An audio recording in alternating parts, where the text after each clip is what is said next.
So up until this point in the semester, we have been talking about Galileo's dialogues concerning two new sciences. Just to jog your memory, the two new sciences that Galileo was interested in were primarily the strength of materials and also projectile motion. He wrote his dialogues in 1638. We are putting behind us Galileo now. For the rest of the semester, what we will be doing is first of all talking about the work of Blaise Pascal, his physical treatises, and then we'll work through some of Newton's Principia, and finally end with Einstein's relativity. So today what I want to do is give you a short introduction to the work of Blaise Pascal. Blaise Pascal was a contemporary of Galileo's. Remember, Galileo wrote his dialogues. His final work was in 1638. Pascal was born in 1623 in Clermont, a town in France, and he died in 1662. He wrote on a wide variety of topics. This is, by the way, the reference here is A Student's Guide to the Great Physics Text, Chapter 13, on Reason, Authority, and Science. And I'm looking at the introductory section. So looking at the introduction, Pascal was born in Clermont. He published a lot of different works. He published works on arithmetic and geometry and probability theory. He also is claimed by many computer scientists to be one of the first computer scientists. He designed an arithmetic adding machine to do calculations. His father was actually apparently a tax collector, and so this was meant to simplify these taxing calculations, I suppose.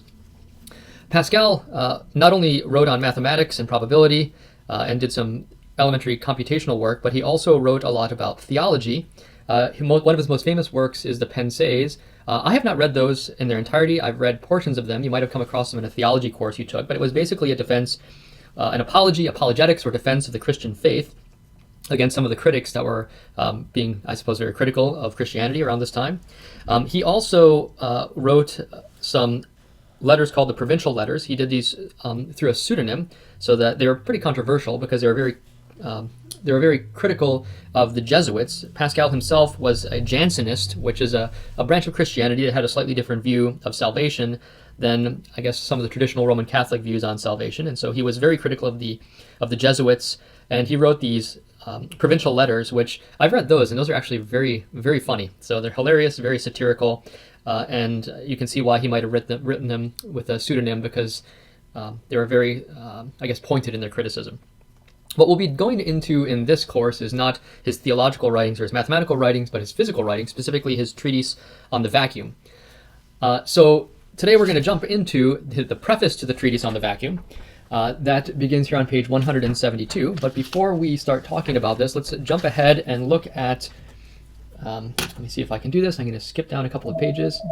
Let me see if I click here and jump to the end of the chapter, the study questions. The first study question is, which is more trustworthy, the testimony of authorities or the testimony of reason? I always find it to be helpful to look through the study questions before we start reading through the text to get a sense of what we'll be talking about. So Pascal is interested in the question of, what is our source of knowledge? Is the most important source of knowledge the testimony of others, who we see as authorities, or is the testimony of reason, which he would equate with sort of the scientific method? And then according to Pascal, in what field of inquiry should one rely upon the testimony of each of these? And in what's the consequence of using the testimony of authority or reason in the wrong context? So let's jump back to page 172 and look at how he addresses these sorts of questions. So if you look at the top here, he gives a summary of what he's going to be saying. He says, "We have carried our respect for antiquity so far today in matters in which it should have less influence that we treat all its ideas as revelations and even its obscurities as mysteries. We can no longer advance new opinions without danger, and an author's text is enough to destroy the strongest arguments."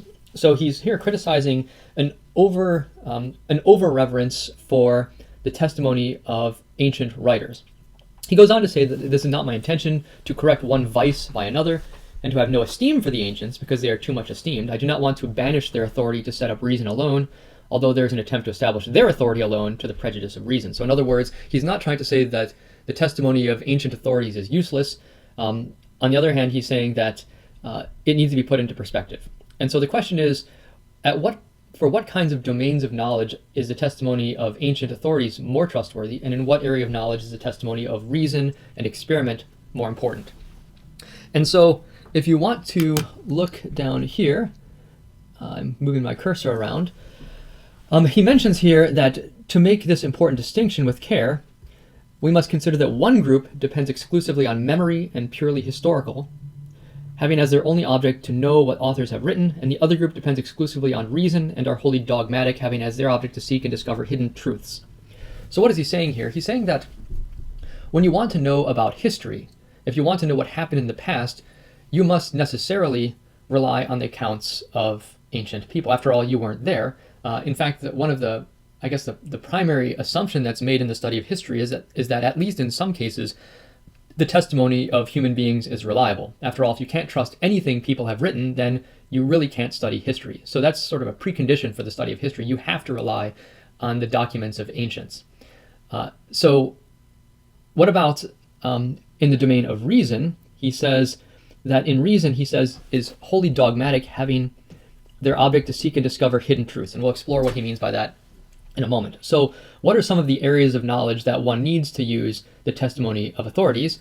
If you go down here to the fourth full paragraph, he says, in matters which we seek to know only what authors have written, as in history, geography, jurisprudence, you might know that's the study of law, languages, and above all in theology, and in short, wherever either the simple fact or an institution, human or divine, is a starting point, we must necessarily have recourse to books, since all that can be known about such matters is contained there.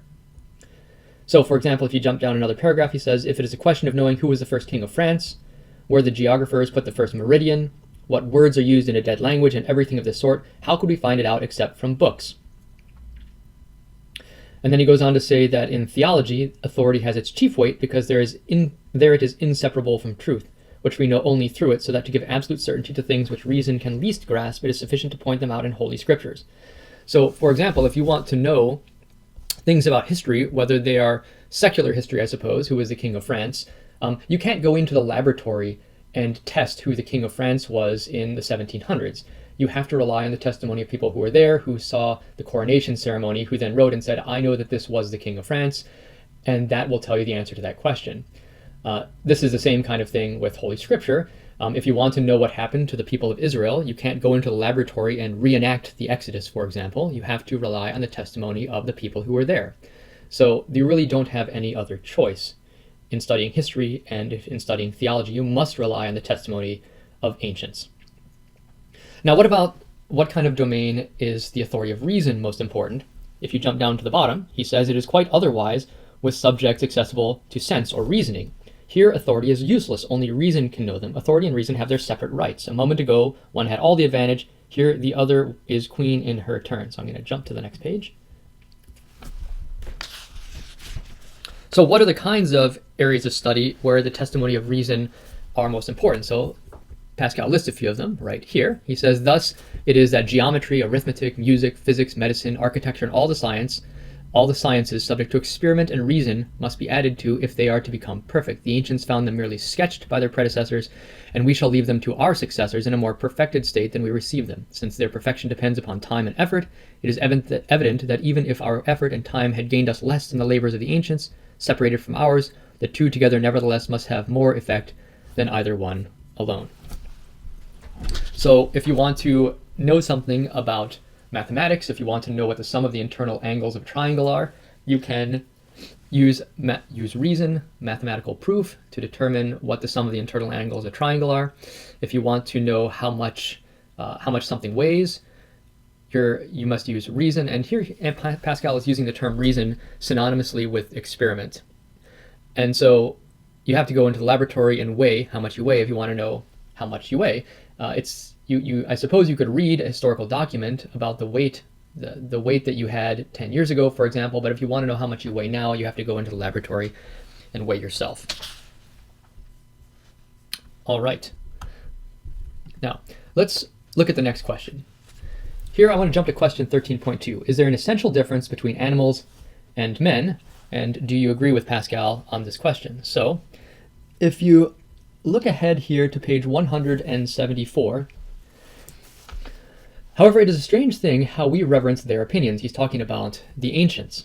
To contradict them counts as a crime, and to add to them is an outrage. So he's kind of criticizing how science is being stifled by too much respect for the opinions of the ancients.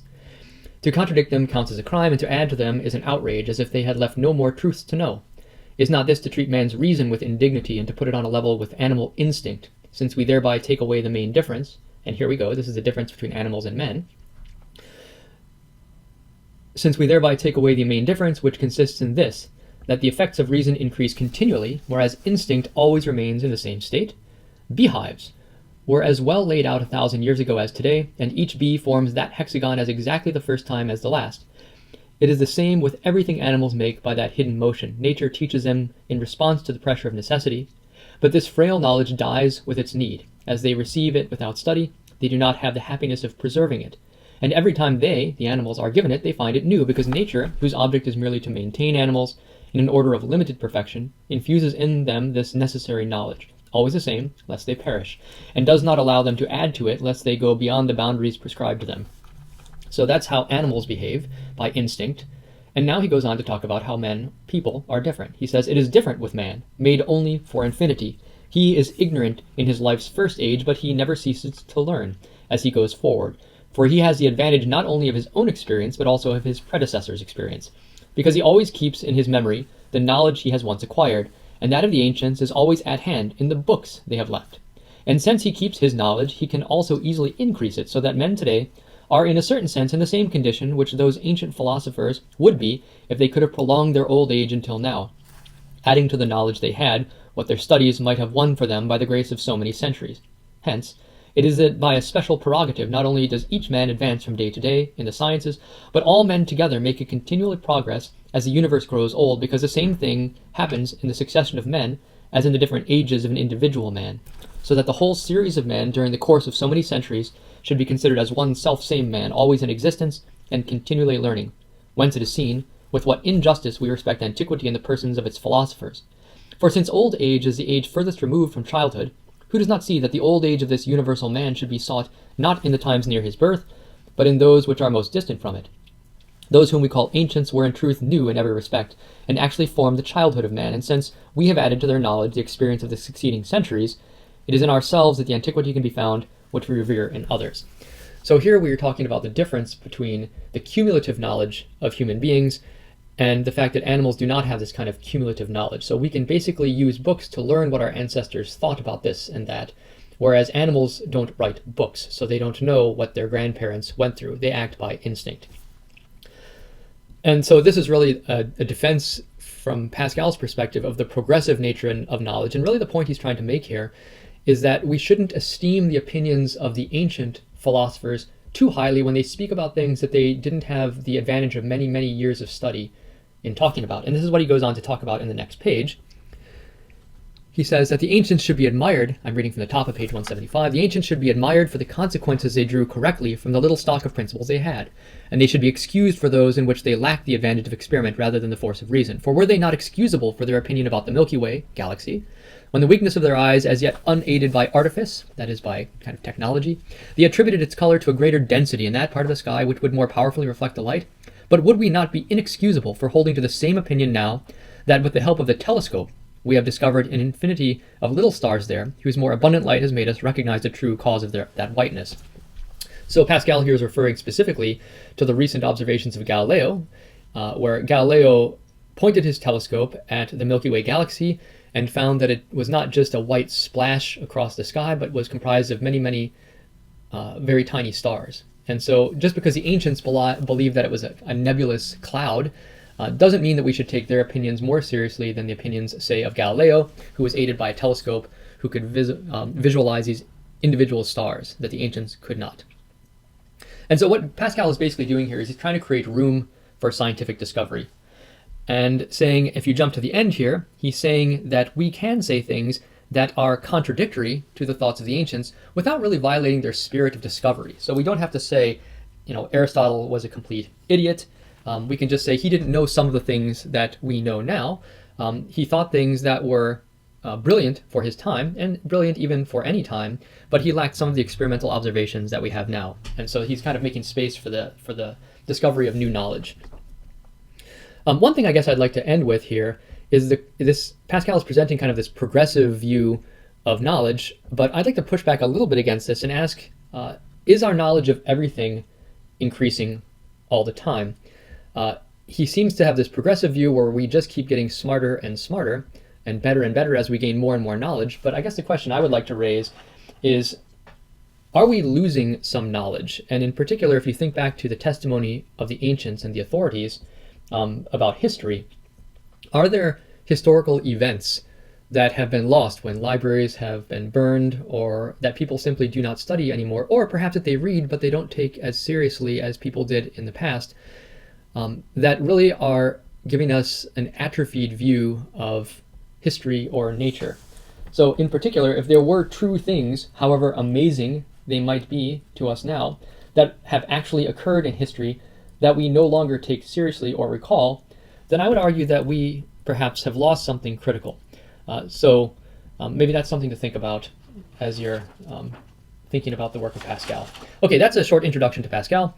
I'd like to end there, and when my next lecture, I'll be talking about specifically chapter 14 on Pascal's principle, and I will speak to you again soon.